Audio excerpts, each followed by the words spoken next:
ఓ మద్దతుదారుడు ప్రధాని మోడీపై తనకున్న అభిమానాన్ని చాటుకున్నాడు. సంగారెడ్డి జిల్లాలో పెళ్లి కొడుకు తండ్రి తన కుమారుడి వివాహానికి అతిథులను ఆహ్వానిస్తూ నరేంద్ర మోడీకి ఓటు వేయండని వివాహ పత్రికపై ముద్రించారు.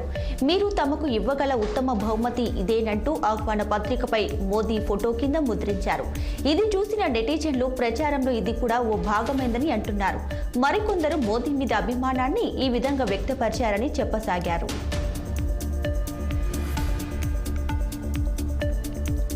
పవన్ కళ్యాణ్ డైరెక్టర్ సుజిత్ కలయికతో యాక్షన్ థ్రిల్లర్ ఓజీ సినిమా రానుంది. డివివి ఎంటర్టైన్మెంట్ సంస్థ నిర్మిస్తున్న ఈ చిత్రంలో బాలీవుడ్ నటుడు ఇమ్రాన్ ప్రతి నాయకుడిగా నటిస్తున్నారు. ఆయన పుట్టినరోజు సందర్భంగా ఈ సినిమా నుంచి ఫస్ట్ లుక్ ను విడుదల చేశారు. అందులో ఆయన పొడవాటి జుట్టు, కన్నుబొమ్మపై కత్తిఘాటుతో ఆసక్తికరంగా కనిపించారు.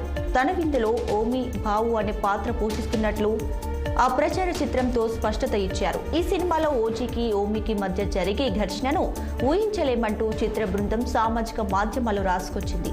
ఇది ఇమ్రాన్ కి తెలుగులో తొలి చిత్రం కావడం విశేషంగా ఉంది. ముగింపు దశ చిత్రీకరణలో ఉన్న ఈ సినిమా సెప్టెంబర్ 27న ప్రేక్షకుల ముందుకు రానుంది.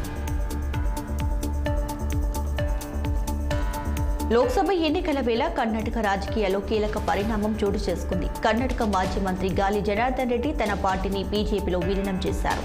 ఈ క్రమంలో జనార్దన్ రెడ్డితో పాటు ఆయన భార్య కూడా బీజేపీలో చేరి పార్టీ కండువా కప్పుకున్నారు. లోక్సభ ఎన్నికల వేళ కర్ణాటకలో అయితే రాజకీయం ఆసక్తికరంగా మారింది. నరేంద్ర మోడీని మూడోసారి ప్రధానిని చేసేందుకు ఒక బీజేపీ కార్యకర్తగా తాను పనిచేస్తానన్నారు.